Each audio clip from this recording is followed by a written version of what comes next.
अस्सलाम वालेकुम, welcome to my channel shining girl. कैसे हैं आप सब लोग? उम्मीद है ठीक ठाक होंगे। हम गर्मियों का लाजवाब शरबत यानी कि कैरी का शरबत बनाएंगे जो कि बड़ा ही मज़ेदार होता है। आप एक बार ज़रूर ट्राई कीजिएगा।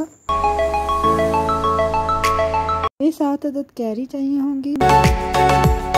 छिलका उतार कर गुठली निकाल लें। हाफ कप चीनी लेंगे, हाफ टी स्पून नमक, 1.5 कप बर्फ यानी कि आइस लेंगे। ब्लेंडर लेंगे, उसमें कैरी शामिल करेंगे, साथ ही शुगर ऐड करेंगे और नमक ऐड करेंगे। इसके साथ ही आइस ऐड करेंगे, गिलास पानी का शामिल करेंगे। ब्लेंडर का ढक्कन लगाकर ब्लेंड कर लेंगे 2 से 3 मिनट के लिए,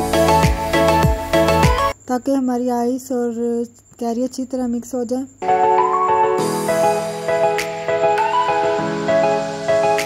2 से 3 मिनट के बाद ये लीजिए, कैरी का शरबत तैयार है। बहुत ही मज़ेदार, ठंडा ठंडा गर्मियों में आप इनसे इंजॉय कर सकते हैं।